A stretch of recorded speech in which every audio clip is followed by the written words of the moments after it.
15-20 minute এই অবস্থায় রেখে দিতে হবে।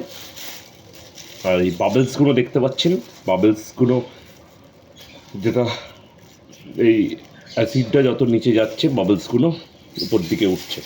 এবার আস্তে আস্তে একটু ট্যাপ করতে হলে